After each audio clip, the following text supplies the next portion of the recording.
They were places of last resort, built for those who had nowhere else to go.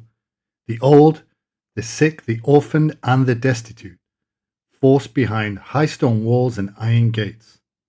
Here, life was stripped of dignity, families were torn apart, and poverty was punished like a crime. In today's episode, History Unpacked is exploring the story of the Victorian Workhouse, an institution born of moral panic, shaped by cold economics, and remembered as one of the darkest chapters in Britain's social history. If you enjoy the episode, consider subscribing. We post every week and we welcome any feedback. We hope you enjoy today's episode. To understand the workhouse, we have to go back, not to Queen Victoria's reign, but to centuries earlier. In 1601, during the rule of Elizabeth I, the Poor Law was enacted. It made individual parishes responsible for the care of their own poor, setting the precedent that the local community, not the state, should provide relief. Fast forward to the 18th century, and the Industrial Revolution is in full swing. Britain is growing richer, but the gap between rich and poor is growing wider. Cities swell with rural migrants, factories rise, and traditional forms of charity begin to strain. In 1834, the new Poor Law was passed by Parliament. It was a turning point. This law didn't just tweak the old system, it overturned it. Its core idea, that giving money to the poor outside of workhouses was encouraging idleness. From now on, anyone seeking help would be forced into the workhouse. And the workhouse was intentionally made to be unpleasant. This was by design.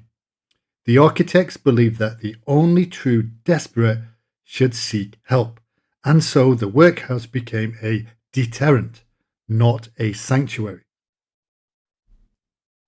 Entering a workhouse was no simple matter. Applicants had to face the relieving officer, a stern gatekeeper who would assess whether they truly deserved aid. If accepted, individuals surrendered all freedoms.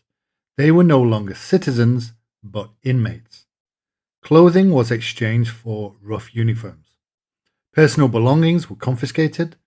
Families were immediately separated, husbands from wives, children from parents. Even infants were placed in separate wards. Food was basic: gruel, bread, and perhaps some cheese or weak tea. Meat was rare. The portions were small and designed only to keep people alive, not comfortable. The work was hard, repetitive, and often pointless. Breaking stones, picking oakum, scrubbing floors, tasks chosen for their monotony rather than any productive purpose. The idea was clear. If you wanted help, you had to suffer for it. Inmates rose early, lights out came early too.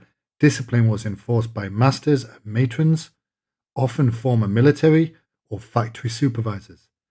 There was no room for dissent, and for those who disobeyed or rebelled, punishment was swift: solitary confinement, withdrawal of rations, or forced labour. The stereotype of the workhouse inmate as lazy or morally corrupt was common in Victorian newspapers and political speeches, but the reality was far more nuanced. Many were elderly, widowed, or disabled, people simply unable to earn a living in an unforgiving society.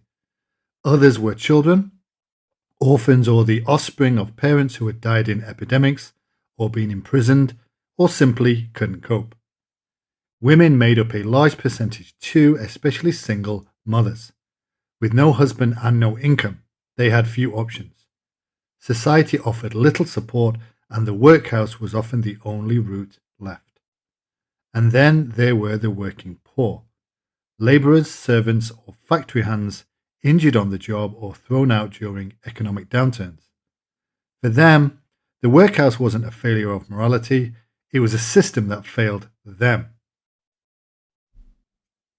Despite being created as a moral corrective, The workhouse system quickly attracted criticism. Charles Dickens, in Oliver Twist, immortalized the cruelty of workhouse life when young. Oliver dared to ask for more food. The public was scandalized, and not just by fiction. Reports emerged of corruption amongst workhouse officials, malnourishment, overcrowding, and abuse. In some infamous cases, workhouse conditions led directly to deaths.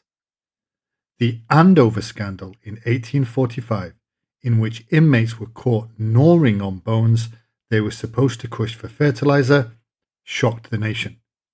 Investigations revealed that workhouse masters were embezzling food and funds. Parliament was forced to act. Gradual reforms followed. Inspections were increased. Some unions improved food and care. Medical provision was expanded, and by the late 19th century, the worst abuses had begun to fade, but this stigma remained. One of the most disturbing aspects of the system was the treatment of children. While some believed separating children from their parents was in the child's best interest, the results were mixed at best. Workhouse schools were supposed to provide education, but the quality was inconsistent. Some were little more than warehouses for unwanted children, where rote memorization replaced real learning, and affection was in short supply. Children were often apprenticed out at a young age, sometimes as young as 8 or 9, to factories, farms, or households. Abuse was common, oversight minimal.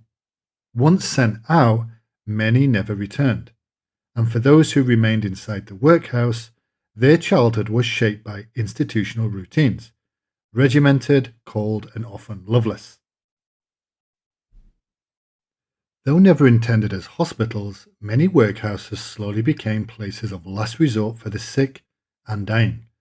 With no other free healthcare available, poor people with serious illnesses ended up in the infirmary wing. Conditions varied wildly. Some larger workhouses employed trained nurses and doctors, but in many the sick were left in overcrowded, unsanitary wards attended by untrained staff or even other inmates. Mental illness was particularly misunderstood. Those deemed lunatics were often locked away, restrained, or simply neglected. In time, the boundaries blurred. Some workhouse infirmaries eventually evolved into the early NHS hospitals, long after the original function of the workhouse had faded. To be sent to the workhouse was to lose one's social standing. The very word workhouse carried the weight of failure, shame, and despair.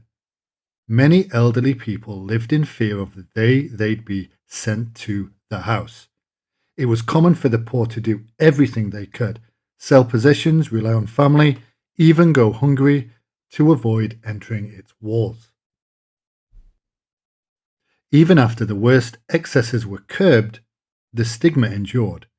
For decades, the term workhouse evoked images of punishment, not protection. By the early 20th century, Britain's approach to poverty began to change.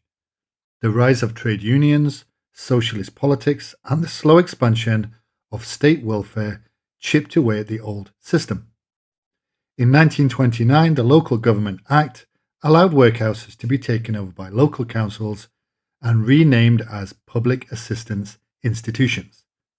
But the final nail didn't come until 1948, with the foundation of the NHS and the full implementation of the welfare state.